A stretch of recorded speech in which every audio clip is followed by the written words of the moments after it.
I come here every fall, every September, around September 17th, Constitution Day, to participate in this wonderful civic event that you have. And I blink my eyes, and a year has gone past. And I'm right back here again, and it's amazing. And it's wonderful to see so many familiar faces. Thank you guys for coming out. For those who don't know me, my name is Tom Krannawitter. I am a recovering academic. I have been through the 12-step program to try to recover my sense of reason after spending a lot of time in the institutions of higher education. I've been a researcher, a scholar, a professor at a number of places. I taught at Claremont McKenna College in California, George Mason University in Virginia, a little college you maybe have heard of called Hillsdale College in Michigan. In fact, let's give it up. I believe my friend and former colleague Will Morrissey from Hillsdale was here last night, was he not? Okay, did he? I'm going to report back to him. Did he do a good job last night? Excellent, good to hear. All right. So, tonight is a little unusual presentation of mine. And I want to give you a little bit of context. It's also, I normally don't do this, but tonight is kind of an advertisement. It's a little bit of a marketing piece, and here's why.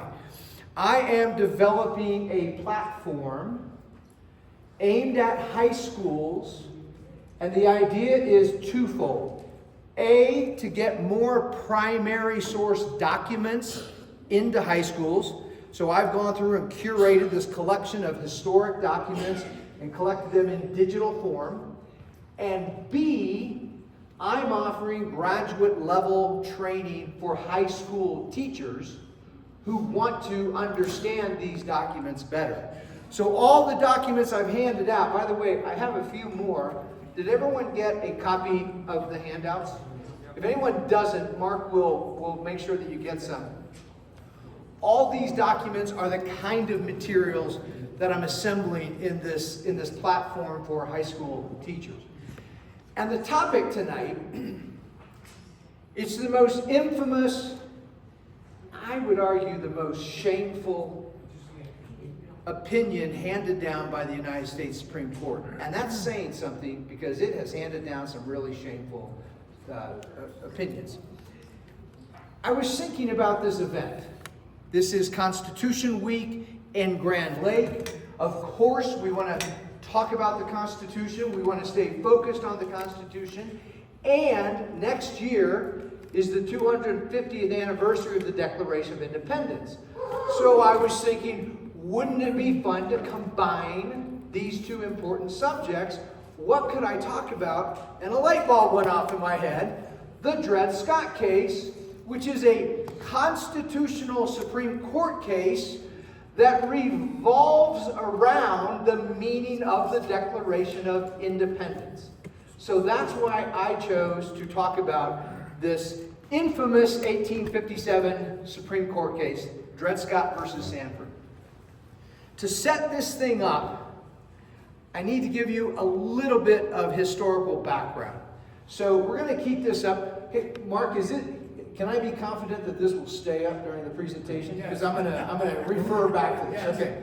I'm so old-fashioned. I actually have. Do you guys remember those old folding maps? You would fold up into a bind. You open it up and unfold and hang. I have that, but I didn't know if I had a place to actually hang it up. So we're going digital here. Let me give you. This is just a thumbnail sketch, a very high-level overview of some really important history that will make this case come alive. It starts in 1776 with the Declaration of Independence and that famous pronouncement. You remember it, right? We hold these truths to be self-evident that all men are created equal. The next important step comes in 1787.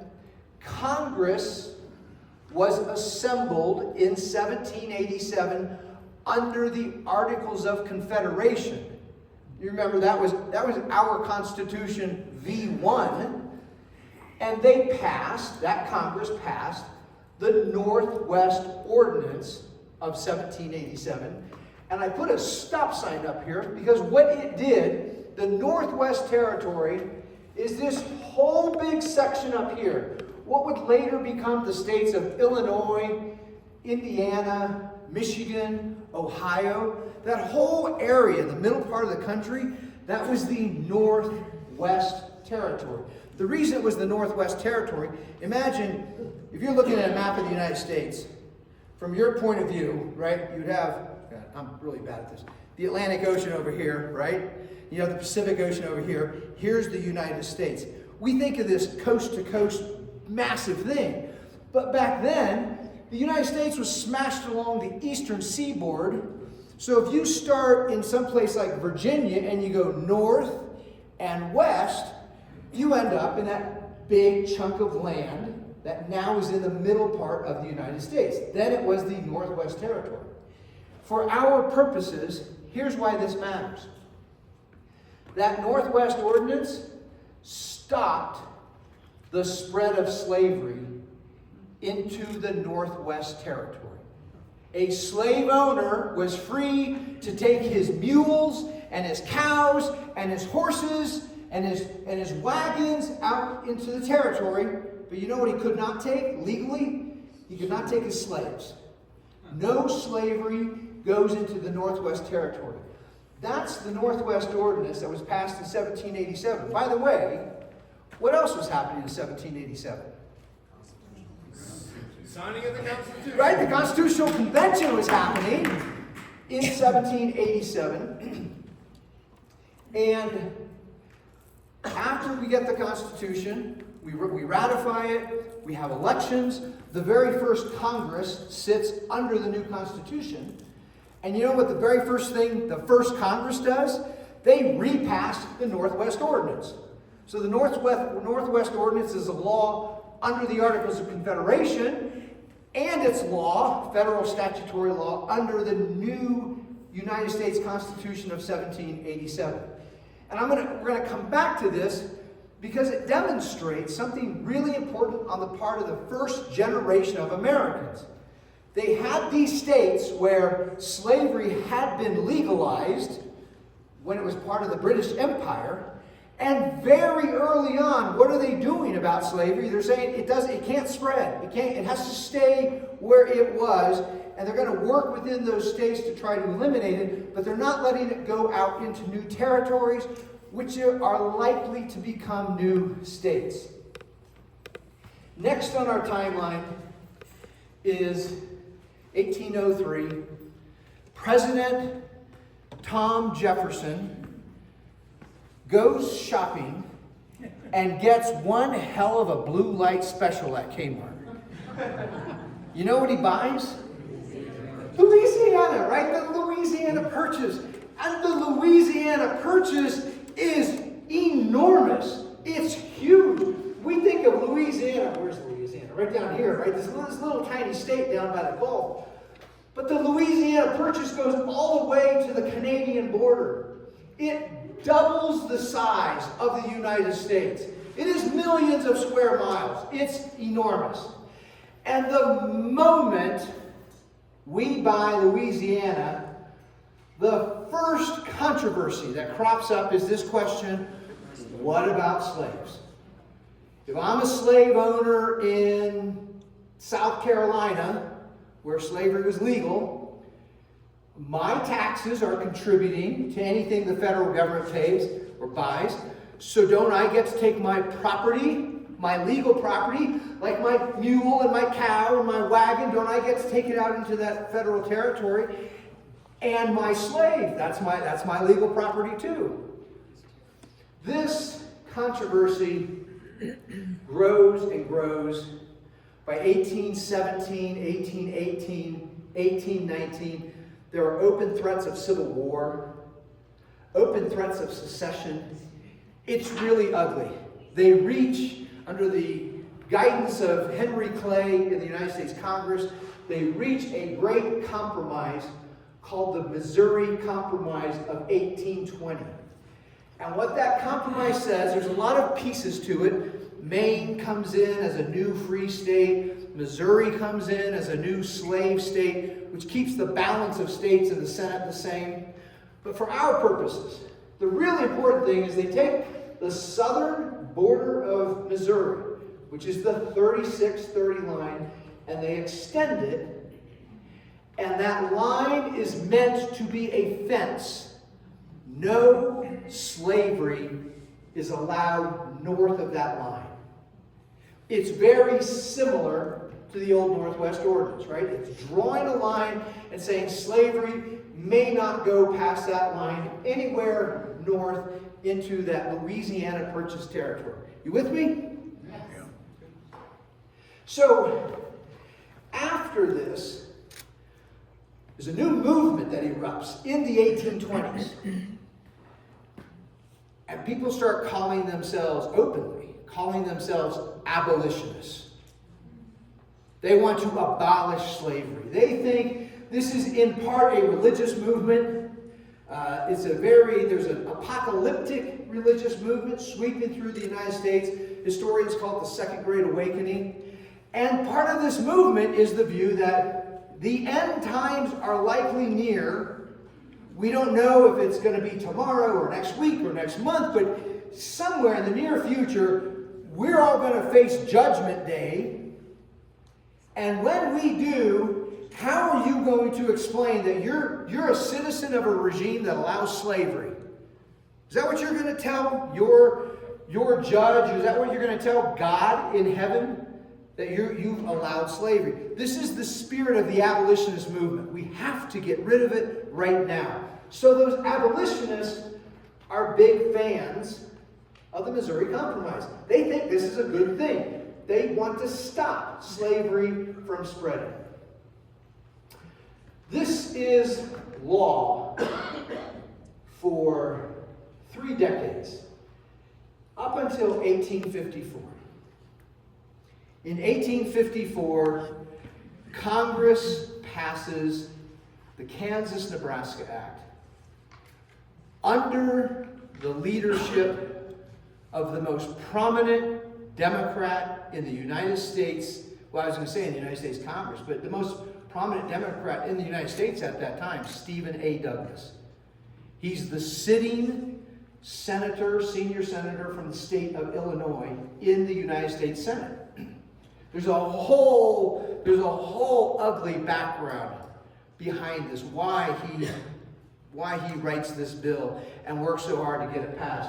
Actually, this would make a great doctoral dissertation for some Ph.D. student in history, is just telling the background story of Douglas here. Out in this territory, during this period, there's a new technology that's being perfected. It involves a steam engine, and you put it on a big vehicle with big heavy steel wheels, and you lay rails down and you run it, right? It's a train, steam-powered train.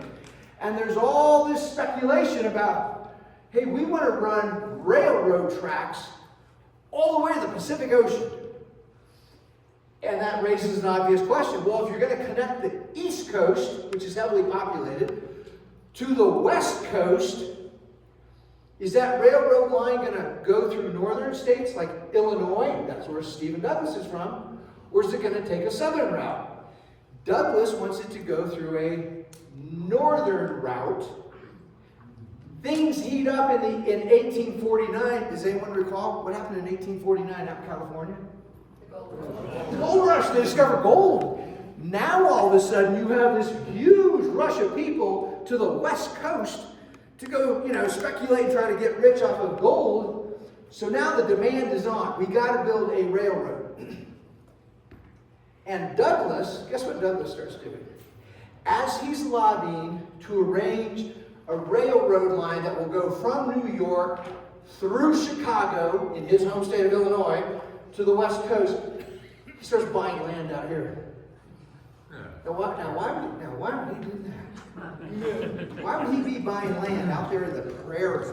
What is he's speculating, right? He knows that if he buys a bunch of cheap farmland or prairie land out there in the Kansas territory, when railroad lines get there, towns are going to be built, and that value of that land is going to go way up. So he's desperate. And they can't get a territorial government approved because Southerners in the United States Senate are saying, why should we help you build a railroad out here when we can't even take our slaves? You won't let us take our Congress because of this, because of that red line. Congress won't let us take our property. You want our help in building a railroad line? On one condition. Repeal this. Take that red line down so that Southerners are free to take their slaves out into that territory. So Douglas gets the Kansas-Nebraska Act passed in 1854, and it repeals the Missouri Compromise. It removes that red line. It opens up that enormous territory of some of the most fertile farmland in the world to slavery.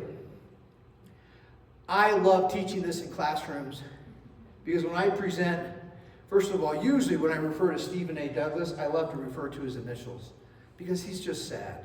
And I often present him as the first pro-choice Democrat in American history, and I'm being quite literal. Douglas's entire position on this question, he says, look, we've been fighting over slavery. Some people say it's right, some people say it's wrong, and they're threatening violence, they're threatening civil war. We don't need to fight about this. We can be pro-choice. That's what he says. He says, I know some people who have slaves, and they're good, upstanding citizens, they're moral, decent people, they're good Christians, and I know I have friends who have no slaves, and they're good people, and they're good citizens, and they're good Christians. We don't need to fight about this. We can be pro-choice on the issue of slavery. Let people in their areas and their territories do what they want to do. If they want to have slavery, they can adopt slavery locally. If they want to prohibit slavery, they should be free to prohibit slavery. You with me? Yes. Okay. This is where enter Mr. Dred Scott. Dred Scott is a man. He's a black man who is born into slavery, legalized slavery. I was reminded recently, yesterday was Constitution Day, right? It was September 17th. It's also the death date of Dred Scott. Very ironically, Dred Scott died on September 17th, Constitution Day, in the year 1858, a year after the Supreme Court will hand down its opinion. Dred Scott's travels and drama all occur in between these two things. This is why I'm emphasizing these two. It starts in the late 1830s. Dred Scott's story begins in St. Louis. That's at number 1 up there. That represents St. Louis, Missouri. Missouri is a slave state. Slavery is legal in Missouri. This is in 1837, 1838-ish. The owner, the legal owner of Dred Scott, is a surgeon in the United States Army, Dr. John Emerson. And Dr. Emerson, so you get the setup here. Scott is, by the laws of Missouri, a slave. There's no question about that. Dr. Emerson is transferred by the United States Army to Rock Island, Illinois. There's an army fort there, Fort Armstrong. So he moves to the free state of Illinois, and he takes Dred Scott with him. Well, that's interesting, isn't it?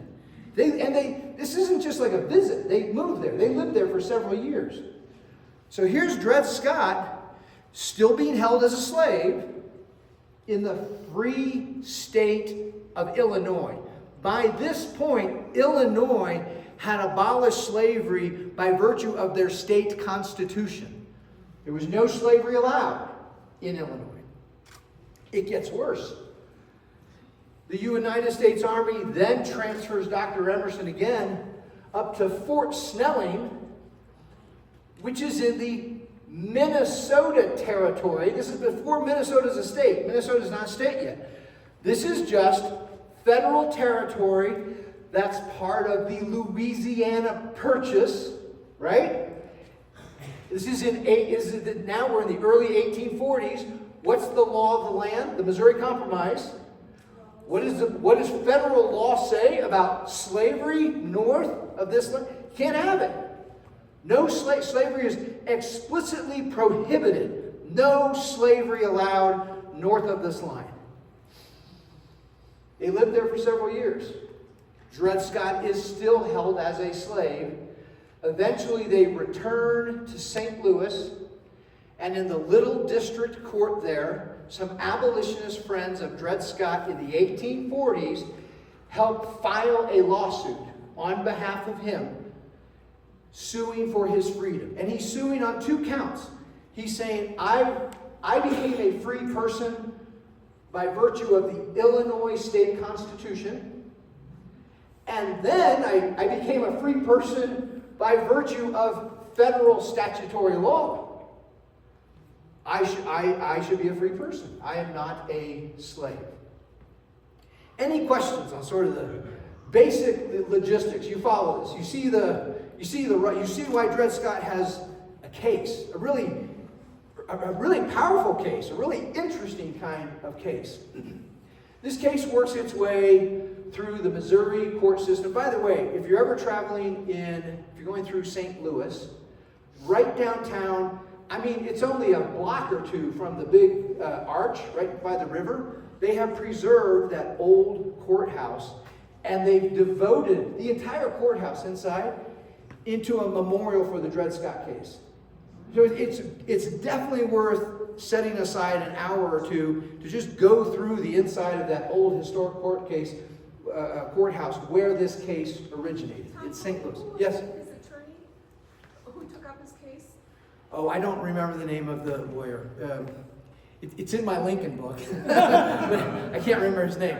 But we're going to talk about another famous lawyer in just a moment. Oh yes, please. How was the relationship with Dred Scott with his doctor owners, and how did that? Oh, it gets really complicated. And I don't want to mire you down in details, but basically, as soon as they move back to St. Louis, he dies. His wife inherits his whole estate. His wife hates slavery. And so these abolitionists approach her, and her name is Sanford. She comes from a Sanford family. She has an abolitionist brother who lives in New York, and she sells Dred Scott for $1 to her brother in New York, who's going to pick up this lawsuit, because now it's a citizen from one state suing a citizen of another state. That makes it a federal case. That's what gets it up into the federal system. Dred Scott's still in St. Louis, and legally his new owner is in New York, so it's across state lines. But it gets really mucky and complicated how this ownership of Dred Scott goes. Okay, this case goes through the state Supreme Court. It gets picked up by a federal circuit court and eventually heard in the United States Supreme Court. This whole process takes over a decade. And the court hands down its opinion in early March of 1857. This is the Dred Scott opinion. I would like to turn now to the Dred Scott case. Go ahead and pick up if you have these handouts with you. Everybody have them? Everybody have a copy? Oh, hey Mark, do we have any more left? Oh, yeah. So I handed all those out. If somebody can share. I think we're out, yeah. If we have any extras that we can share, here's some. Here, back here. By the way, this is how bad I am at marketing. I told you this was going to be a marketing piece, and I have these sign-up sheets. If any of you want any information, I have sign-up sheets here. If you want me to contact you about how to get this kind of stuff into a high school, if you have any interest in that, please come put your name and email address up here, and I'm happy to chat with you later. All right. The Supreme Court's opinion is an utter disaster. There are 9 justices on the Supreme Court who authored 9. Oh, am I on this? Am I on camera? Okay. Sorry about that. Shout out to Mike and Jackie Tompkins if you guys are watching. I'll try to stay back here so you don't have to follow me around. There are 9 individual opinions written. And one of the big questions observers of the court were trying to figure out is, all these opinions agree with certain other opinions on some parts of the argument and disagree in other parts. And so the question was, is there anything that at least 5 justices actually agree upon? Is there a majority here? There was a majority, but it's not easy to figure it out. The majority opinion is written by the Chief Justice, Roger Taney. I must have more to say about Mr. Taney. But for our purposes right now, this is what we need to remember. This is the opinion of the Chief Justice of the United States Supreme Court, who, in the history of justices, I think many court scholars would rank Roger Taney in the upper tier of intellectuals. He's not a stupid man at all. Not at all. He is very smart, very learned, very well read in law. So here's how he begins on page 1. He says, the question is simply this: can a Negro whose ancestors were imported into this country and sold as slaves become a member of the political community formed and brought into existence by the Constitution and become entitled to all the rights and privileges and immunities guaranteed by the Constitution, one of which is the right of suing in a court? In other words, this is a question of standing. That's the legal term for it. This man, Dred Scott, has an argument to make, a legal argument, that he should be free based on a state constitution and a federal law. And he wants to make this argument in a federal court, including the United States Supreme Court. The question is, does he have the right to stand in a federal court and make that argument? Regardless of the merits of his argument, does he even have the right to come and file his suit in a federal court? You with me? He jumped down, skip a paragraph down, bottom left here on page 1. He says, Chief Justice Taney writes, in discussing this question, we must not confound the rights of citizenship which a state may confer with the rights of citizenship as a member of the Union. See, here's the rub. The state of Missouri, that's where the court began, in that little courthouse in St. Louis, right by where the arches were built. The state of Missouri allowed Dred Scott to sue.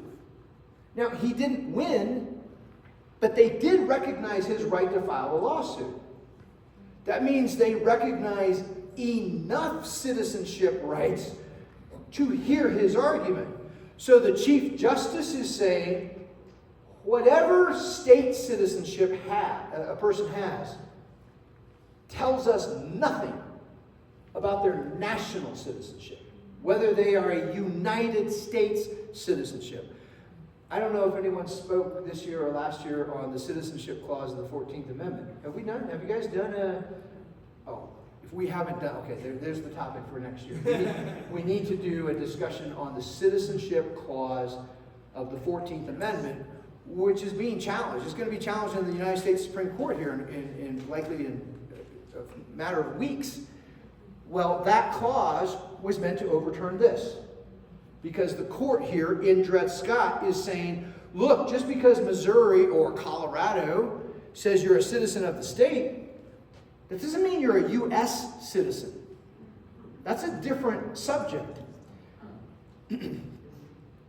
He says, it does not follow by any means, just because he has all the rights and privileges of a citizen of a state, that he must be a citizen of the United States.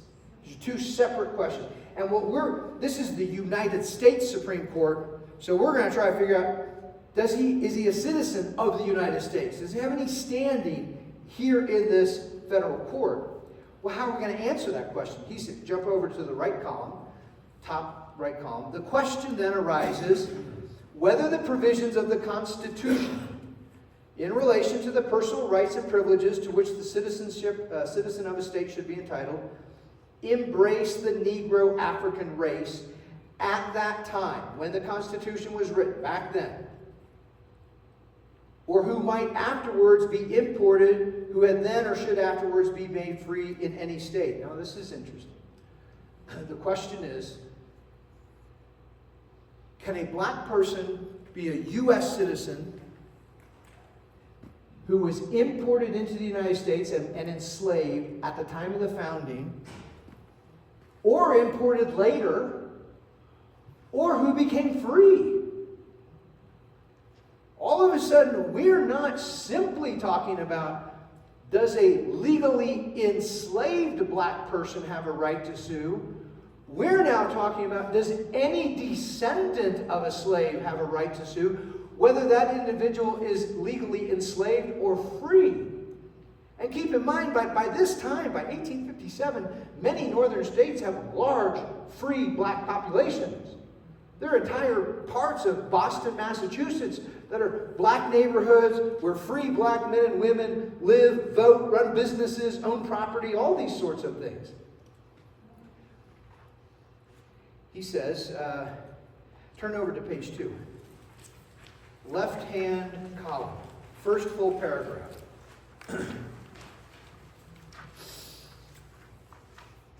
Again, this is the Chief Justice of your Supreme Court.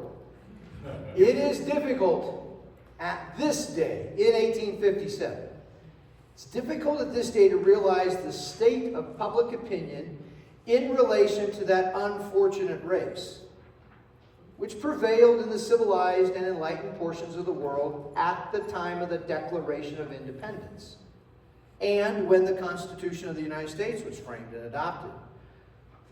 The next paragraph down, they meaning black people, but people, the phrase he'll use in here repeatedly is people of African descent, right? Whether they're enslaved or free, people of African descent had for more than a century been regarded as beings of an inferior order, altogether unfit to associate with the white race, either in social or political relations, so far inferior that they had no rights which the white man was bound to respect, and that the Negro might justly and lawfully be reduced to slavery for his benefit. By the way, I have to interrupt here. That is a bald-faced lie. There was not one state in the United States at that time that had any law that provided for reducing a free black person to a slave. You follow me? If there was a free black man living in his own house, running his own business in Boston, there was no law anywhere in the U.S. that said you can transform that free person into a slave. The only slaves, legal slaves, now I'm not talking about black markets and people doing things outside the scope of the law. Legally, the only way you were a slave in the United States was if you were imported from Africa and sold as a slave, or your children were born on a slave plantation in a slave state. Those were the only slaves. There was no law you could claim to diminish or reduce a free black person to a slave. So this is simply untrue. But he goes on. Black people, he says, were bought and sold and treated as an ordinary article of merchandise whenever a profit could be made. This opinion was at that time fixed and universal in the civilized portion of the white race. It was regarded as an axiom in morals as well as in politics that no one thought of disputing or even open to dispute. You have explored a lot of constitutional history here in your town over the last 14, is that right? 14 years. You tell me, did anyone at the time of the American founding dispute or question whether slavery was wrong? Yeah. Lots of them did. Every one of the leading founders did. They said, this is wrong. This is a huge problem. We have to get rid of it. Chief Justice Roger Taney is saying nobody ever thought to even question the rightness of slavery. Everyone just assumed, of course, they're property and nothing but property to be bought and sold. He says, men in every grade and position in society daily and habitually acted upon that principle in their private pursuits as well as in matters of public concern, without ever doubting the correctness of this opinion. If he has not persuaded you yet, basically his argument is, the entire founding generation were all a bunch of white bigots. They're all racist. They all think black people are not actually people, that they're mere property and nothing but property. And if he has not persuaded you yet, he's going to turn to the Declaration of Independence. That's the heart of his argument. Look on the right-hand column, bottom half. The language of the Declaration of Independence is equally conclusive. It begins by declaring when in the course of human events, and he actually does quote it accurately, and then skip down a few lines. It then proceeds to say, quote, we hold these truths to be self-evident, that all men are created equal, that they are endowed by their Creator with certain unalienable rights, among which are life, liberty, and the pursuit of happiness, and that to secure these rights, governments are instituted, deriving their just powers from the consent of the governed. I'm curious. You people can read well. When you read that, what do you think that means? Does that mean all human beings? It certainly sounds like all human beings. All men are created equal. Everyone's endowed by their Creator with these rights. You have a right to your life, regardless of what you look like. Your liberty, your pursuit of happiness, everybody. Here's how the Chief Justice interprets it. The general words above quoted seem to embrace the whole human family. And if they were used in a similar instrument today in 1857, see, in 1857, we're very progressive. We've advanced past the founding, right? If we were to use those words in 1857, they would be so understood to include the whole human family. But it's too clear for dispute that the enslaved African race were not intended to be included in those famous words. All men are created. Not black people. They're not included.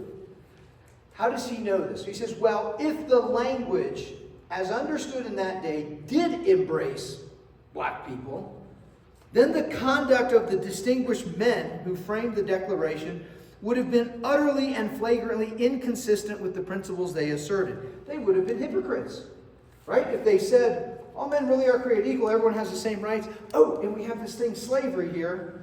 They would be hypocrites. And Chief Justice Taney's point is, don't you call the founders hypocrites. They're not hypocrites. Instead, he says, yet the men who framed the Declaration, they were great men. High in literary acquirements. High in their sense of honor. They were incapable of asserting principles inconsistent with those on which they were acting. They could not have been hypocrites. Instead, they were consistent racists. When they said all men are created equal, never for a moment did they think that included black people. So see, they're being consistent. They think blacks are inferior, and they say all men are created, meaning just white people, not actually black people. This is the Chief Justice of the Supreme Court. He says those founders perfectly understood the meaning of the language they used. All men are created equal. And how it would be understood by others. And they knew it would not in any part of the civilized world be supposed to embrace the Negro race. I mean, come on. When we say all men are created equal, who could possibly think that might include black people? Nobody would think that. They spoke, which by common consent, black people had been excluded from civilized governments and the family of nations and doomed to slavery. Those founders spoke and acted according to the then established doctrines and principles, and in the ordinary language of the day, no one misunderstood them. The unhappy black race was separated from the white by indelible marks and laws long before established, and were never thought of or spoken of except as property, and when the claims of the owner or profit of the trader were supposed to need protection. You with me? Nobody prior to 1857 has thought about a black slave as anything other than property. So,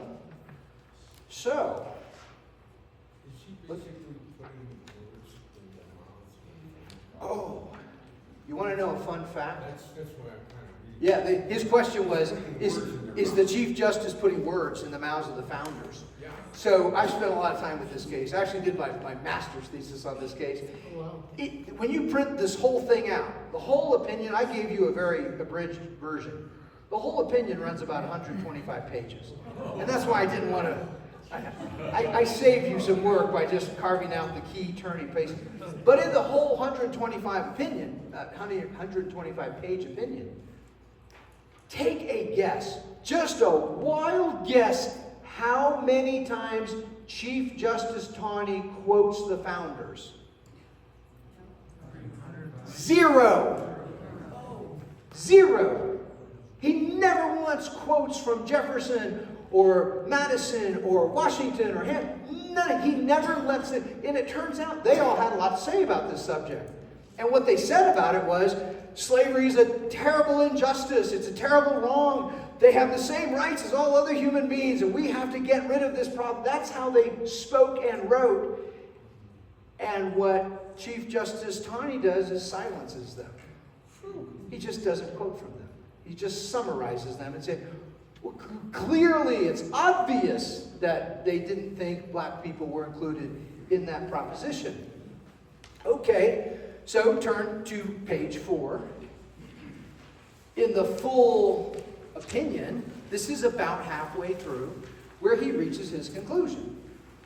This is on the right-hand column, 2/3 of the way down, that short little paragraph. He says, the court is of the opinion that upon the facts stated in this plea, Mr. Dred Scott was not a citizen of Missouri within the meaning of the Constitution. He was not a U.S. citizen and not entitled to sue in its courts, and consequently the Federal Circuit Court had no jurisdiction in the case. The founders said, all men are created equal. As they were becoming an independent sovereign nation, when they said that, they did not include black people. Therefore, black people were not citizens of the United States within the meaning of the Constitution. Therefore, black people have no standing to sue in a U.S. court like the Supreme Court. Therefore, Mr. Dred Scott has no right to come and make an argument, and it doesn't really matter what his argument is. He's not a citizen. He doesn't have standing. He doesn't have the right to sue. You with me? That's the conclusion, and it's only halfway through the opinion. He turns to something judges are not supposed to do.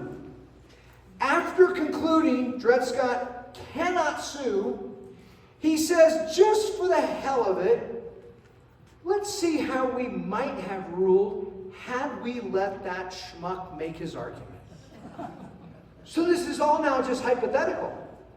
If we had let him make an argument, what might the court have made of it? Dred Scott's arguments were that first he became free when he was in Illinois, and then he became free again when he was up at Fort Snelling, because of this federal law.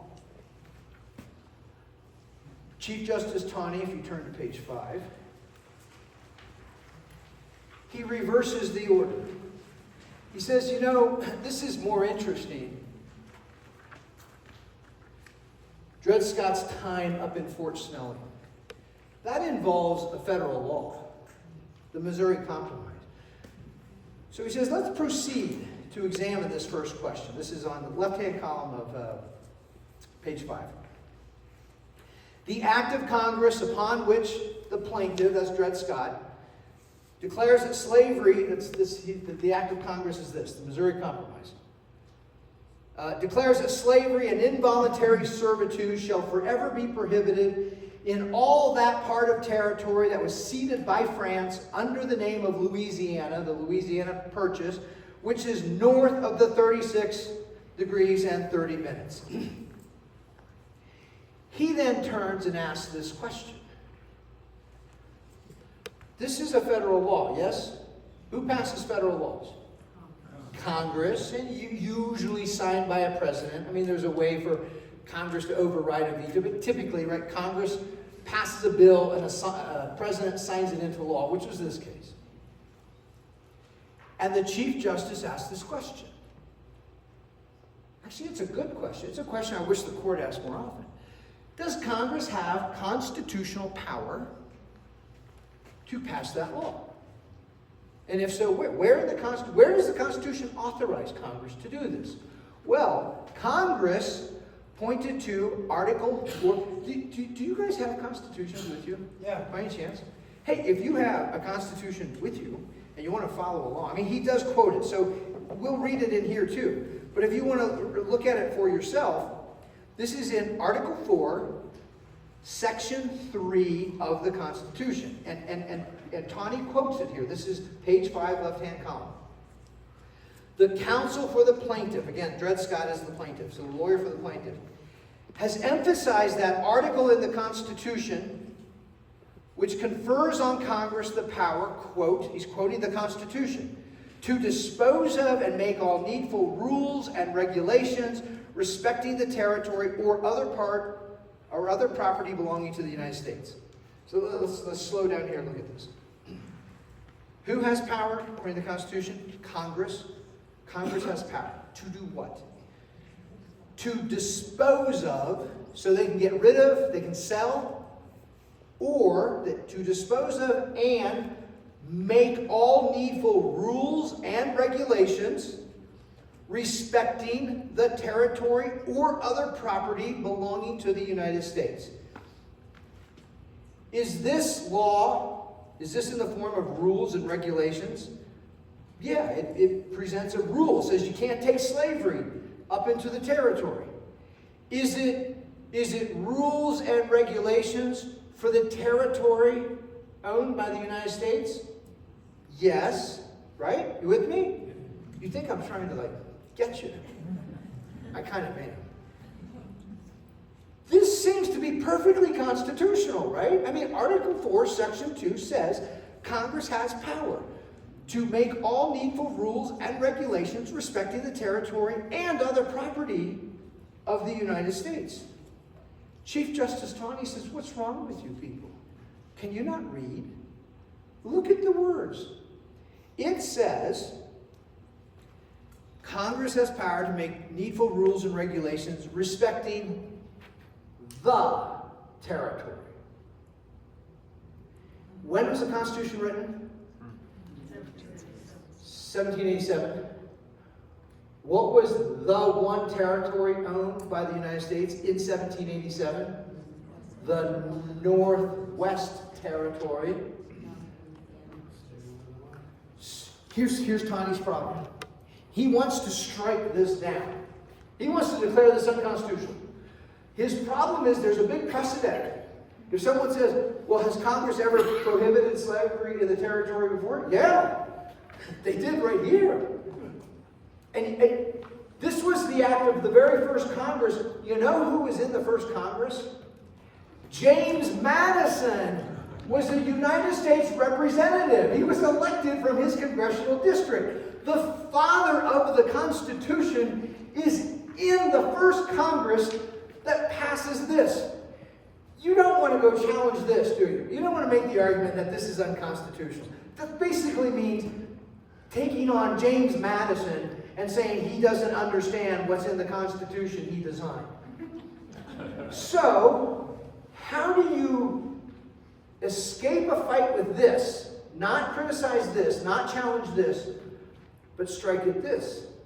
You say, well, that clause gave Congress power to make rules and regulations over the one territory that was owned by the United States in 1787, which was the Northwest Territory. The United States didn't own this until 1803. He said, look on the right-hand column, up at the top. He says, look at the arrangement and combination of the powers. He's talking about that clause we just read from. The somewhat unusual phraseology when it speaks of the political power to be exercised in the government of the territory. It does not speak of any territory, nor of territories, plural, but uses language according to its legitimate meaning that points to a particular thing, one territory, the Northwest Territory. That's the only thing Congress had power over. Therefore, strike one against the Missouri Compromise. It is unconstitutional because Congress didn't have power to pass it. He's not done. Over on page 6, right-hand column, he says there's another problem with this Missouri Compromise. Not only does Congress not have the power to pass it, it violates the Fifth Amendment. The Fifth Amendment, I love being in a room with constitutionalists. You guys know this stuff. The Fifth Amendment says no person shall be deprived of life, liberty, or property without due process of law. What does this do? Puts a line, and it says to slave owners can't take your property north of the line. It's violating their property right. They haven't committed any crime, right? There's been no due process. They haven't been run through a court, and yet they're being deprived of their property, their legal property, their slaves, without due process. Now, by the way, this sets up a fascinating question. Long before this case, one of the greatest constitutional minds in American history, John Quincy Adams, the son of John Adams, a mind all Americans should study more. John Quincy Adams argued that slavery became unconstitutional the moment Americans adopted the Fifth Amendment. Because slavery, the Fifth Amendment does not protect citizens. Does anyone recall the very opening words of the Fifth Amendment? Someone look it up for us. What are the first two words of the Fifth Amendment? No person. No persons. It's things that will not be done to persons. No person shall be denied life, liberty, or property. Slavery, this is John Quincy Adams' argument. Slavery is denying the liberty and the property of the slave. And so he made this argument, slavery became unconstitutional with the Fifth Amendment. Now, hardly anybody listened to him. But it does raise this interesting question. Suppose in this scenario, you have a slave, Dred Scott, held legally as a slave in Missouri. And you have the owner, Dr. Emerson, legal owner of Dred Scott. The slave owner says, this law is violating my property rights. I'm the slave owner, and now I'm not free to take my property where I want to take it. In territory that's U.S. territory. It's owned by the United States in common, and I'm a United States citizen. Shouldn't I be free to take my property into the territory like everybody else can take their property? That's one claim of the Fifth Amendment.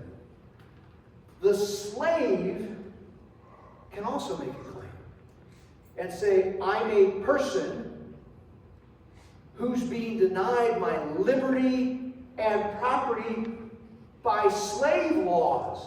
Every slave law in every state is violating my liberty and my property under the Fifth Amendment.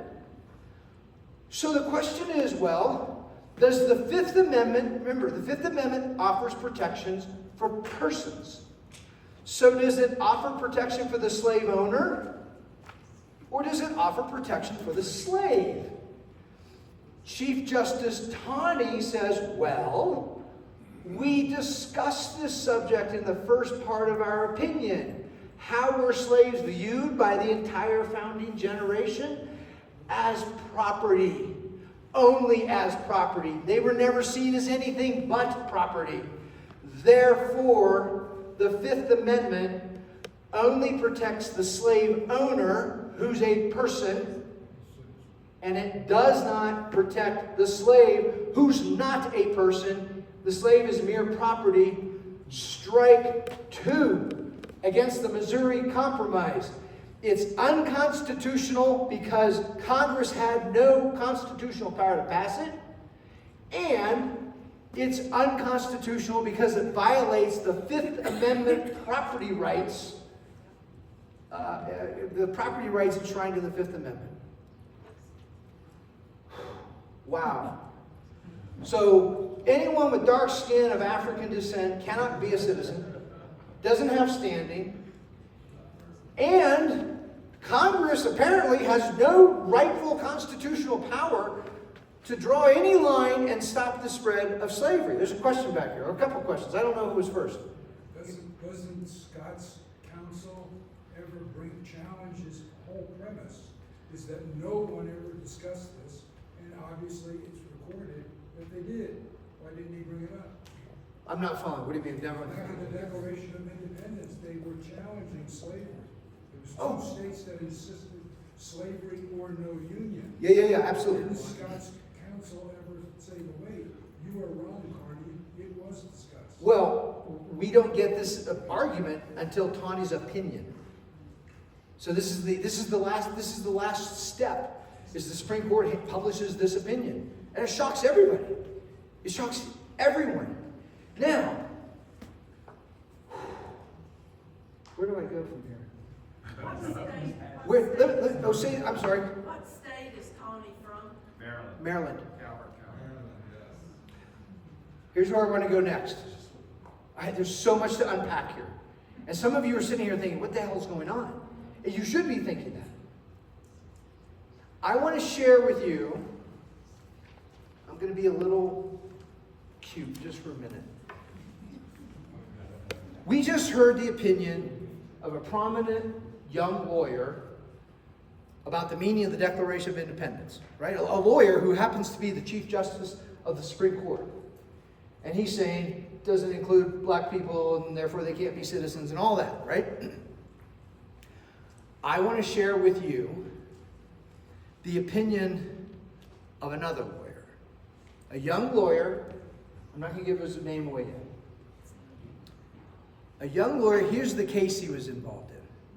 An abolitionist preacher preached a sermon in a public town square against the evils of slavery, denouncing slavery as a terrible injustice, and something we got to get rid of it. And where this preacher gave this sermon, it was a crime to incite a slave rebellion. See, when you have slavery, you got to do things like you got to curb free speech, right? Because then it becomes, you might incite slave rebellions if you speak freely about these subjects. So there were laws prohibiting speaking abolitionist type of speech in slavery. And this preacher, when he gave his talk against slavery, there were several dozen slaves present listening. So the law enforcement officers arrest him, charge him with inciting a slave rebellion. You with me? And his whole talk was about how slavery is a terrible evil. His friends enlist a young and rather inexperienced lawyer to come defend him. And what I'm going to share with you is this young lawyer's speech that he gave in the courtroom. You with me? So here's this abolitionist preacher has been charged with inciting a slave rebellion. Now they're in court during the actual trial, and this is the lawyer who's been hired to defend the preacher. This is on page 7. No, I'm sorry. Page 8. The preacher's name is Jacob Gruber. That's the preacher. This is the case of Jacob Gruber. You can see those first few lines there. I just kind of summarized the background of this case so you know. drop down to the printed part.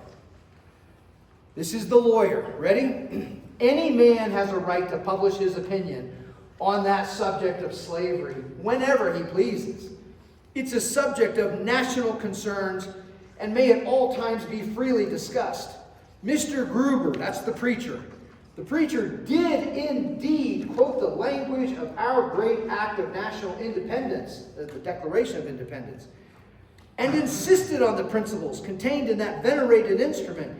He did rebuke those masters who in the exercise of power are deaf to the calls of humanity, and he warned them of the evils that they would bring upon themselves. He spoke with abhorrence of those reptiles who live by trading in human flesh. He's talking about slave traders. And enrich themselves by tearing husbands from wives, infants from the bosom of their mother. And this, I'm instructed, is the head and front of his offense? Shall I content myself with saying he has a right to say this?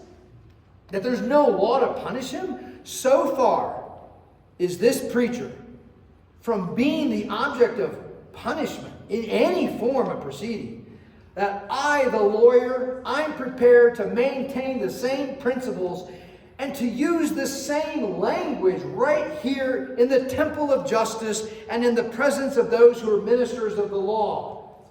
I mean, whoa, what a speech, right? You're going to arrest him for denouncing slavery? Then arrest me too. Because I will repeat that exact same speech right here in the courtroom. A hard necessity compels us to endure the evil of slavery for a time. It was imposed upon us by another nation, the British Empire. While we were in a state of colonial vassalage, it cannot be easily or suddenly removed. Yet while slavery continues, it is a blot on our national character, and every real lover of freedom confidently hopes that it will be effectually, gradually wiped away, and earnestly looks for the means by which this necessary object may best be attained. And until it shall be accomplished, until the time shall come when we can point without blushing to the language of the Declaration of Independence, every friend of humanity will seek to lighten the galling chain of slavery and better to the utmost of his power the wretched condition of the slave. Blow me away.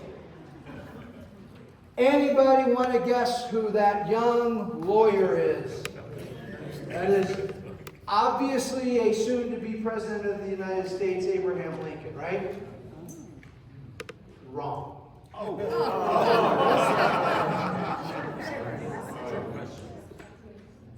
Take another guess who that young lawyer is. It's not Lincoln. It's Roger Taney. Yeah, I love this. I can see, as you're getting it, I can see on the expression of your face. What? This was my contribution. This was part of my research, and I told you I did my master's research, and my thesis was on this case. And this is what I discovered. I wanted to know more about Roger Taney. And I went and dug up his background, and I find this case. He's a very young lawyer in his home state of Maryland, which is a slave state. They don't have many slaves, but slavery is legal in Maryland. And Jacob Gruber had been arrested for preaching against slavery, and they secured the legal counsel of Roger Taney, who came and argued his case. Now, I ask you, based on what you just read together, does Roger Taney understand that the Declaration of Independence includes the whole human family, and therefore slavery is wrong, and therefore we have to do everything we can to get rid of it as soon as possible? Does Roger Taney understand that? Yeah. So what the hell is going on in the Dred Scott case? How many years in between? About 30. About 30 years. Here's what's happening. Say again? Gruber case was in the 20s, in the 1820s. Dred Scott is in 1857. So approximately 30 years has spanned between them. So, notice this odd thing. Tawney, in the Dred Scott case, where is Dred Scott? Here he is. He spends all this ink, half of his long, rambling, 120-page opinion, is all about declaring this to be unconstitutional. What's the status of this law in 1857? It had been repealed.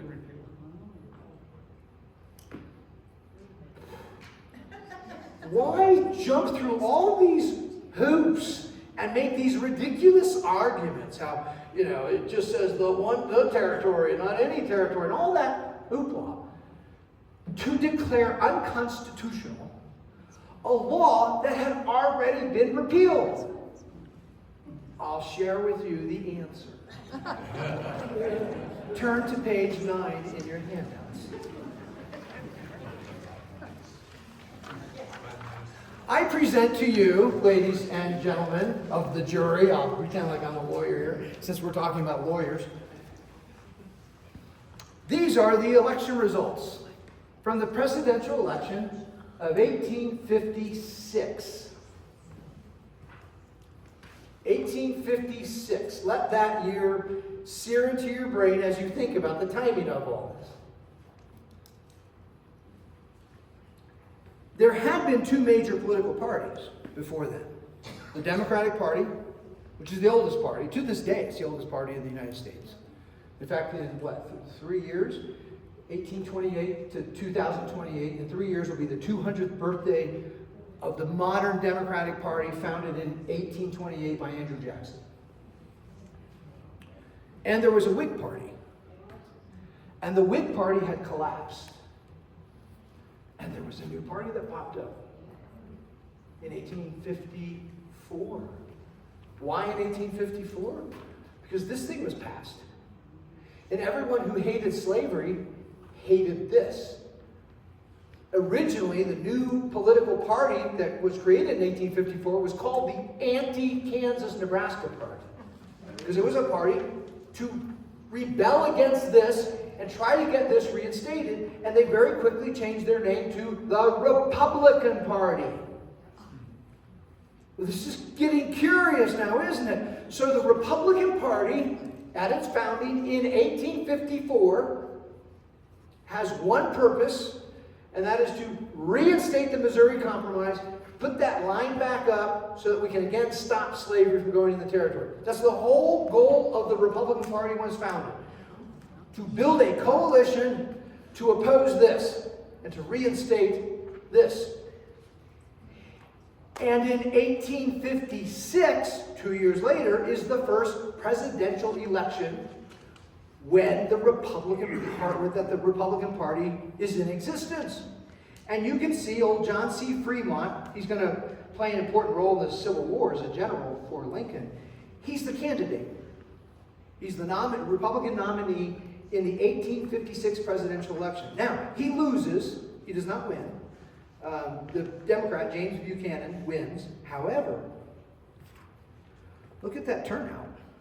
1 million, see it? 342,000. This is for a brand new startup party. Not bad. Not bad. Let me add this piece of information. The Republicans are openly courting the American Party, the Know-Nothing Party. Add those two numbers together. Suppose, let's just suppose, hypothetically, suppose the Republicans can absorb the American Party. Add 1.3 million to 873,000, and what do you get? You get a new majority.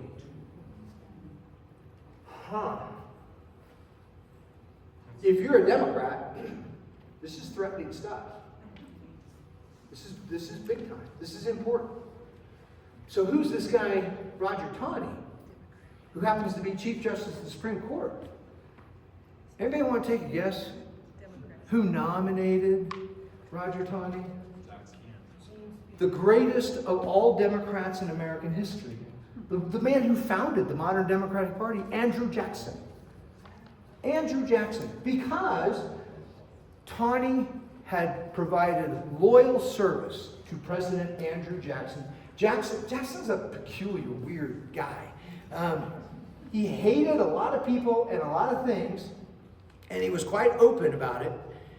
And the thing he hated above everything else, he actually said, the thing he thought was more evil than Satan, that's pretty evil, right? To be more evil than Satan, was the national bank. He hated banks. He thought banks were the source of all evils. Everything bad going on in the world has the root in banks and money. And so he went through 4 different secretaries of Treasury that he kept saying, go withdraw all the funds from the Bank of the United States, and they wouldn't do it. They thought it was illegal. You know who did it? His Secretary of Treasury, Roger Taney, went and withdrew every penny from the United States Bank and deposited it in state banks, effectively killing the national bank, which won't recover until Congress will create a Federal Reserve Bank. Have you heard about that? It's been in the news recently. In 1913. And so Andrew Jackson, as president, rewards his loyal, faithful servant, Roger Taney, by nominating him as Chief Justice of the United States Supreme Court. Chief Justice Taney is a lifelong devoted Democrat. He's a Jacksonian Democrat in the fibers of his bone marrow. He's a political animal. He's willing to go, shake up the whole national banking system. This is how devoted he is. Do you think he knew about these numbers? You think he knew there was an election in 1856? Do you think he knew how close the Republicans were to becoming a new majority? Now, I can't prove this. I can speculate. And I have speculated a lot. Imagine yourself, it's 1857. The election last year scares the hell out of you. You think this might be the end of the Democratic domination of national elections. We might be on the verge of the ascendancy of a new party. They call themselves Republicans. You are a lifelong Democrat. You are devoted to Andrew Jackson and carrying on the legacy of Andrew Jackson. You want to help the Democratic Party. What can you do to help your party? What can you do to hurt the Republican Party? And you get the Dred Scott case on your desk. And what do these Republicans want? What's their sole platform?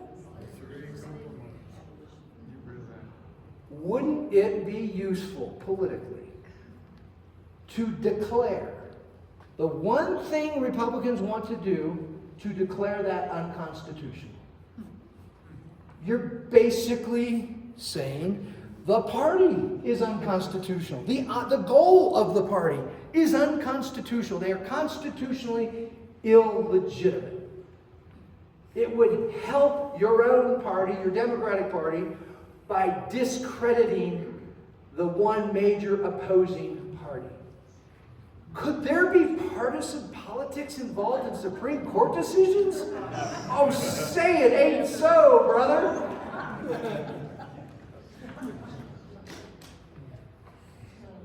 I have been studying this case for 3 decades, and I have yet to hear a satisfying answer from legal scholars, historians. Why would Taney be so focused on striking down a law that had already been repealed? Why? The only answer that makes any sense to me is because he wanted to discredit the Republican Party. They want to smear their reputation by saying what they're trying to do is unconstitutional. Oh, did I do that? I'm sorry. No. Questions on any of this? Okay. We got to get in a little Lincoln here. I had you all thinking we were reading Lincoln. Did I do a good job? Was that a good setup? I mean, I heard a lot of you said, oh, this has got to be Lincoln, right? We're going to get some Lincoln. Yes, sir. Did you say that his opinion, Connor's opinion, was kind of the majority opinion? It was the majority opinion, yes. So the other 8 justices agreed with all his views? There's 4 others. 9 justices, you need a majority, you need 5.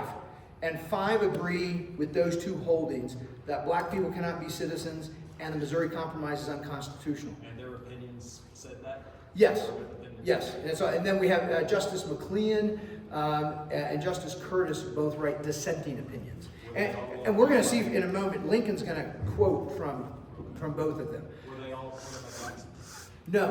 No, it was not entirely a Jacksonian court. Yes. Didn't we hear you say you intimated that the young attorney that was hired on the case would later become president or run for president? I did. Yeah, I was pulling your leg.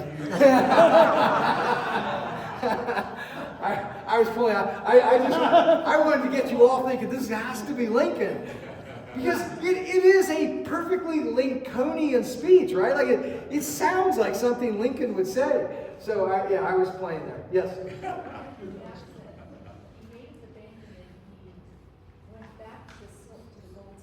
Yes, he did.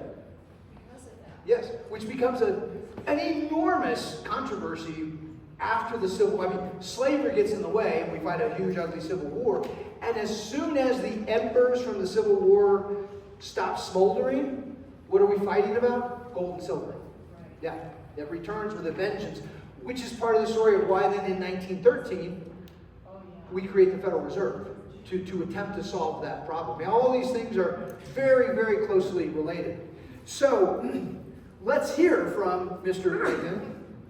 It turns out just after the court publishes its opinion, Lincoln gives a speech entirely devoted to the Dred Scott case.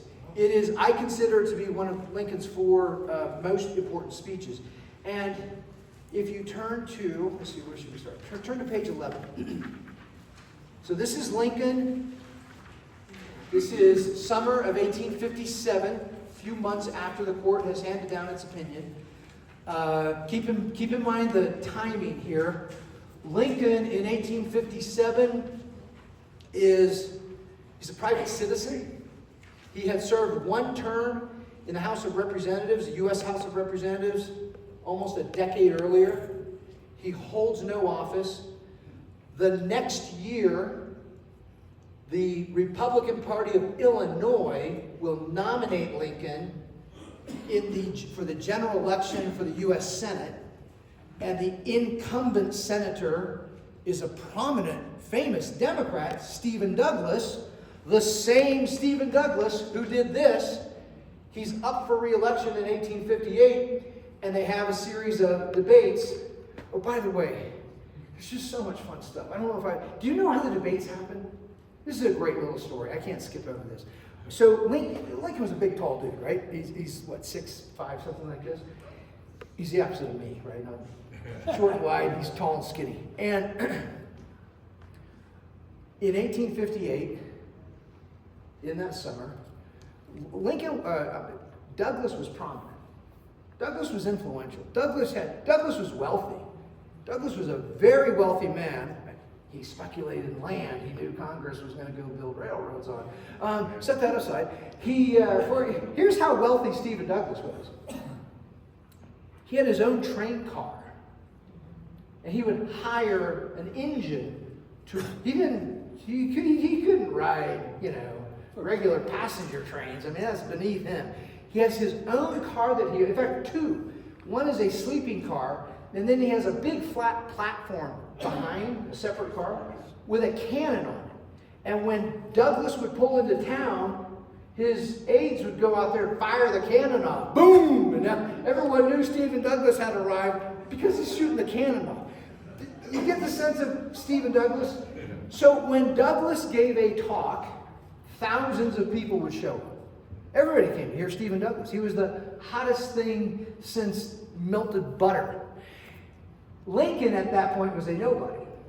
If Lincoln gave a talk, 10 of his friends would show up, and that was it. So what Lincoln started doing, he started following Douglas around. And every time Douglas would give a speech, at the very end, Lincoln would stand up, his big lanky arms, and say, hey, everybody, If you want to hear why that's all wrong and you want the truth, come over here and I'll tell you. And he would address the crowds who had come to hear Douglas. Now keep in mind, this is pre-TV, pre-radio, pre-internet, pre-TikTok, right? Pre-emails. So public speeches were that was entertainment. That was the thing. So Lincoln is the one who proposes the debates. He writes a letter to Stephen Douglas and suggests that they meet in various places around the states. Douglas at that time had no reason to meet and debate Lincoln. Douglas would have easily won. He does win. He wins the election. I don't mean to be a spoiler here for those of you who don't know, but they have those famous debates, and Douglas wins the election. He's reelected to the United States Senate. But he agrees to the debates because he writes back to Lincoln and says, all right, I'll meet you during the schedule you've laid out on one condition. You stop following me around and giving speeches to my audience. And Lincoln agrees. He's like, okay, I won't do that anymore. And that's how we get the Lincoln-Douglas debates in 1858. So Lincoln gives this speech. And he says, this is on page 11.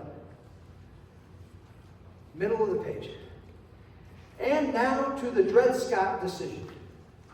That decision declares two propositions. First, a Negro cannot sue in U.S. courts.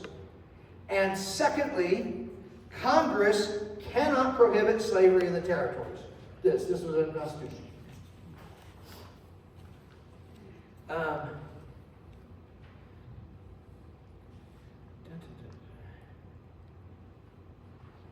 Skip down a couple paragraphs. We believe, as much as Judge Douglas, that's Stephen Douglas, he had been a judge, a local circuit judge, so Lincoln would always call him Judge Douglas. We believe, as much as Judge Douglas, in obedience to and respect for the judicial department of the government, we think its decisions on constitutional questions, when fully settled, should control not only the particular cases decided, but the general policy of the country, only to be disturbed by amendments to the Constitution. He said, but we think the Dred Scott decision is erroneous. We know the court that made it has often overruled its own decisions, and we're going to do everything we can to have it overrule this. Right? We think this was wrong. Jump to page 13. Second full paragraph. Still Lincoln. I have said that the Dred Scott decision was in part based on assumed historical facts that are really not true. That's a very polite, diplomatic way of saying the Chief Justice lied through his teeth. And he said, I'll give you some reasons for this. Chief Justice Taney, in his majority opinion, insists at great length that Negroes were no part of the people who made or for whom was made the Declaration or the Constitution. On the contrary, Justice Curtis, in his dissenting opinion, shows that in 5 of the original 13 states, New Hampshire, Massachusetts, New York, New Jersey, and North Carolina, free Negroes were voters and in proportion to their numbers had the same part in making the Constitution that white people had. He shows this with so much particularity as to leave no doubt of its truth. Jump down a paragraph. Again, Chief Justice Taney says, quote, that we read from this part, it is difficult at this day, this is Taney, it's difficult today to realize the state of public opinion in relation to that unfortunate race which prevailed in the civilized and enlightened portions of the world at the time of the Declaration of Independence and when the Constitution was framed and adopted. And again, after quoting from the Declaration, Taney says, the general words above seem to include the whole human family, and if they were used today in 1857 would be so understood. In these statements, Chief Justice Taney does not, he plainly assumes that the public estimate of the black man is more favorable now in 1857 than it was in the days of the Revolution. This is a mistake. The change between then and now is decidedly the other way. Things have gotten worse for black people in America, not better. And their ultimate destiny has never appeared so hopeless as in the last 3 or 4 years. He goes on and shows those states where free blacks used to vote, they don't vote anymore, where they've been greatly, greatly restricted. No new states have offered the right of voting to free blacks, even though the number of states has grown. Top of page 14, Lincoln says, in those days, meaning back during the time of the Revolution and the founding, masters could, at their own pleasure, emancipate their slaves. But since then, legal restraints have been made upon emancipation as to amount almost to prohibition. I'll give you an example. In the state of Alabama, they passed a law requiring literacy on the part of a slave in order to be emancipated. The slave has to be able to read and write. You, the slave owner, cannot legally emancipate, free your slave, unless the slave can read and write. In the same state of Alabama, they also pass a law criminalizing teaching reading and writing to slaves. This is Lincoln's point. Put those together, and basically you have it's virtually impossible. You can't emancipate slaves. In those days, by common consent, the spread of the black man's bondage to new countries, he means new territories, new areas, was prohibited. Remember back in the founding era? What did the early Congress do? They passed it. They stopped slavery from spreading to new territories. Now, Congress decides that it will not continue the prohibition, right? Congress passed this and decided it's not going to prohibit slavery. And the Supreme Court now decides Congress can't. Even if they want to, they can't do it. It's unconstitutional. In those days, back in the time of the founding, according to Abraham Lincoln, our declaration was held sacred by all, thought to include all, but now, to aid in making the bondage of the Negro universal and eternal, the Declaration is assailed and sneered at and construed and hawked at and torn till, if its framers could rise from their graves, they couldn't even recognize it. All the powers of the earth seem rapidly combining against the black man. Mammon is after him, ambition follows, and philosophy follows, and the theology of the day is fast joining the cry. They have him in a prison house. They've searched him. They've left no prying instrument with him. One after another, they've closed heavy iron doors upon him, and now they have him bolted in with a lock of 100 keys. They've scattered the keys in the hands of 100 different men, and they stand laughing as to what invention in all the dominions of mind and matter can be produced to make the impossibility of his escape more complete than it is. This is Lincoln in 1857. It is grossly incorrect to say or assume that the public opinion of the Negro is more favorable now than it was at the origin of the government. Jump down 2 paragraphs. Bottom of page 14. Lincoln here is going to respond. This gets really hard to talk about in a public way. He's going to respond here, and he responds during the Lincoln-Douglas debates. The Republican Party is founded out of dedication to the Declaration of Independence. The first 2 platforms, the platform in 1856 that we saw the election results, that was the very first Republican Party platform. And the next one is 1860, the one that Lincoln gets elected on. Those 2 party platforms both open by quoting the Declaration of Independence. And they say this is what our party is all about. We exist to uphold those ideas that were enshrined in the Declaration of Independence and that serve the purpose of the United States Constitution. and for insisting that the Declaration includes all people. The response of Democrats at that time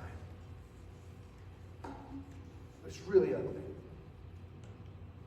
So when Lincoln and Douglas have their debates in 1858, Democrats would show up the night before and they'd put up, billboards and little banners and flyers and stuff that would say, Lincoln and the other Republicans are Negro lovers.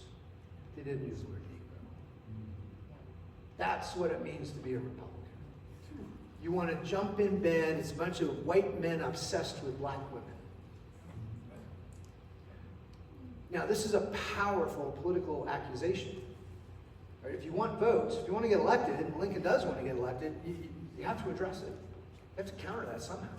You can't just let that stand out there. So here's an example of Lincoln responding. Bottom of page 14. There is a natural disgust in the minds of nearly all white people. Notice he doesn't say all white people. Nearly all white people. Probably not Lincoln himself, but nearly all people, to the idea of an indiscriminate amalgamation, that is a mixing of the blood of whites and blacks. And Judge Douglas evidently is basing his chief hope upon the chances of being able to appropriate the benefit of this disgust to himself. He thinks he can struggle through the storm. He clings to this hope as a drowning man to the last plank. He makes an occasion for lugging it in from the opposition to the Dred Scott decision, right? The Republicans oppose. They are in opposition to the Dred Scott decision. And Douglas finds Republicans insisting that the Declaration of Independence includes all men, black as well as white, and forthwith he, Douglas, boldly denies that it includes Negroes at all, and proceeds to argue that anyone who contends that it does, do so only because they want to vote and eat and sleep and marry with Negroes. He says, we Republicans cannot be consistent otherwise. Now, this is Lincoln, and speaking of the first person, now I protest against that counterfeit logic that concludes that because I do not want a black woman for a slave, I necessarily want her for a wife. I need have her for neither. I can just leave her alone. I don't have to have a black woman for a slave, and I don't have to have a black woman for a wife. You know what I can do with a black woman? Just leave her alone. Let her live her life. Let her pursue happiness. In some respects, she certainly is not my equal. By the way, for that line, historians have pulverized Lincoln for 50 years. And yet, on its face, it's obviously true. A black woman is not equal to white male Abraham Lincoln in all ways. They're not equal in skin color. They're not equal in genitalia, in sex, right? There are ways that they're not equal. He never defines how they're not equal. He says, in some ways, we're not equal. However, listen to the qualifier. But in her natural right to eat the bread she earns with her own hands, without asking permission from anyone else, she is my equal and the equal of all others. Wow. That's what matters. What's hers is hers. What's mine is mine. What hers is hers. And in that respect, we're equal. The law should protect my property, and they should protect her property. Should protect my liberty and protect her liberty. In that respect, we are absolutely equals. Chief Justice Taney, in his opinion in the Dred Scott case, he admits that the language of the Declaration is broad enough to include the whole human family. Remember when he said, it seems to include the whole human family? But he and Judge Douglas argue that the authors of that instrument never intended to include Negroes by the fact that they did not at once actually place them on an equality with whites. Now, this grave argument comes to just nothing at all by the fact that they did not at once or ever afterwards actually place all white people on an equality with one another. And this is the staple argument that both the Chief Justice of the Supreme Court and this United States Senator for doing this obvious violence to the plain, unmistakable language of the Declaration of Independence.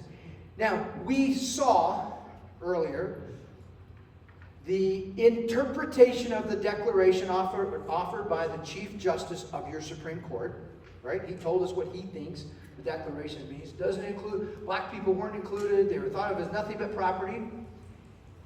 Here's the interpretation of the same document by Abraham Lincoln. I think the authors of that notable instrument intended to include all men, but they did not intend to declare all men equal in all respects. True. They did not mean to say everyone is equal in color, size, intellect, moral developments, or social capacity. We're not all equal in those ways. They defined with distinctness in what respects they did consider all men created equal. Equal in certain unalienable rights, among which are life, liberty, and the pursuit of happiness. This they said, and this they meant. We're not all equally tall or short. We're not all equal in weight, right? Or intellect or ambition. You know how we are equal? In our God-given natural right to our own life, liberty, and pursuit of happiness. We are absolutely equal. Amen. Lincoln continues, the founders did not mean to assert the obvious untruth that they were actually enjoying that equality, nor that they were about to confer it upon them. In fact, they had no power to confer such a boon. Who wrote the first draft of the Declaration of Independence? A fellow named Thomas Jefferson. He's from Virginia. He's sitting there writing it out. Slavery at that moment existed in South Carolina. What power did Thomas Jefferson, a Virginian, have over slavery in South Carolina? None. None. But he still declares the principle as a self-evident truth that everyone should aspire to. In fact, he says, Lincoln says, they meant to declare the right so that the enforcement of it might follow as fast as circumstances should permit. They meant to set up a standard maxim for free society, familiar to everybody, revered by everyone, constantly looked to, constantly labored, even though never perfectly attained, constantly approximated, right? We should try to get as close as we can to those ideas in the Declaration. Spreading and deepening its influence, augmenting the happiness and value of life to all people of all colors everywhere. The assertion all men are created equal was of no practical use in effecting our separation from Great Britain. He's right about that. What did we need to get our independence from Great Britain? What did we need? We didn't need a principle. We needed the British Army and Navy to go home. Whatever would result in that, which meant we had to have our own Army and Navy to fight against, so that they would get tired of killing us and go home. We didn't need that principle to win independence. And Lincoln says it was placed in the Declaration not for that, but for future use. For us today, in 2025, it's for our use. Its authors meant it to be, that is the Declaration of Independence. Thank God it is now proving itself a stumbling block to those who in later times might seek to turn a free people into the hateful paths of despotism. They knew the proneness of prosperity to breed tyrants. And they meant when such should reappear in this fair land and commence their vocation, they should find for them at least one hard nut to crack. You want to turn the United States into a despotism? You might. You might be able to. But there's one hard nut you got to crack. You got to get past that Declaration of Independence and that idea that every human being is equally endowed with the same natural rights, and therefore no one has rightful authority to rule over anyone else without their consent. That's the hard nut to crack.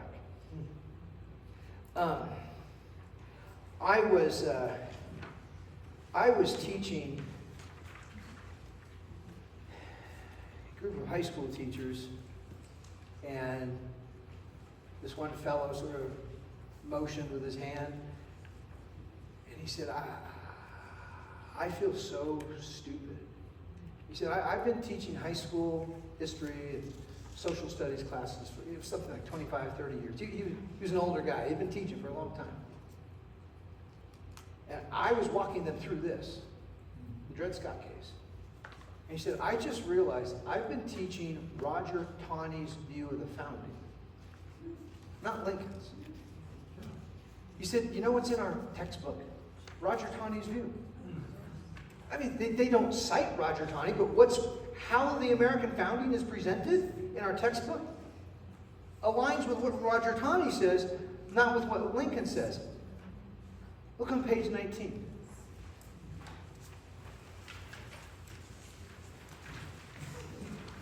(1987) was the bicentennial of the United States Constitution, right? It was written in 1787 to 1987, 200 years. So for the 200th birthday of the Constitution, the most prestigious law review in the nation, the Harvard Law Review, decided to publish a very special symposium of essays and reflections and celebrations on the 200th anniversary of the Constitution. And the keynote essay was offered to the first black justice on the United States Supreme Court. Anybody recall who that is? Thurgood Marshall. Thurgood Marshall. You can find the whole essay. It's easily available online. I encourage you to go look at his essay. I've quoted here what I think is the most important part. You follow me. First black justice to sit on the Supreme Court, reflecting on the 200th anniversary of our Constitution. And here's what he says in the Harvard Law Review. Like many anniversary celebrations, the bicentennial of the Constitution plan for 1987 holds up the Constitution as the source for all the very best that has followed. I cannot accept this invitation. I'm not going to celebrate the Constitution, because I don't believe the meaning of the Constitution was forever fixed at the Philadelphia Convention. And more importantly, he says, nor do I find the wisdom, foresight, and justice exhibited by the framers particularly profound.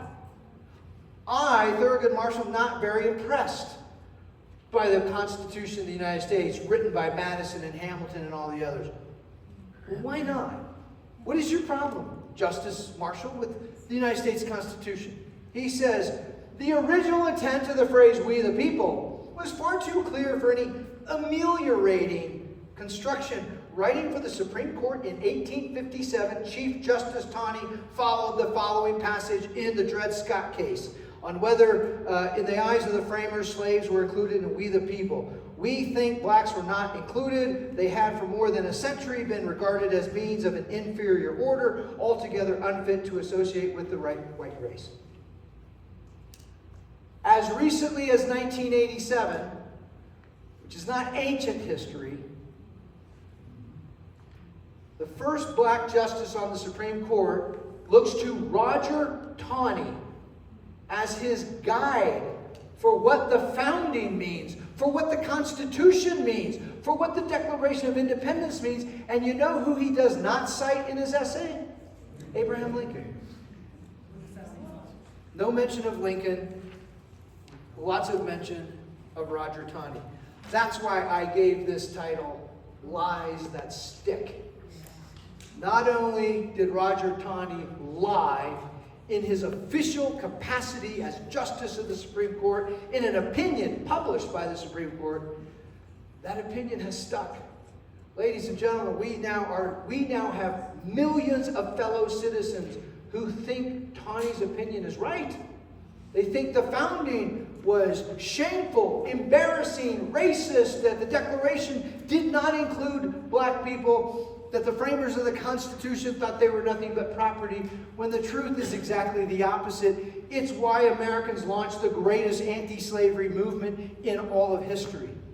And so when we get together to talk about the United States Constitution every year during Constitution Week, and especially on the eve of the 250th anniversary of the Declaration of Independence, let us never forget that those good principles led to more justice being done than any movement in all of human history, and I thank you all very much.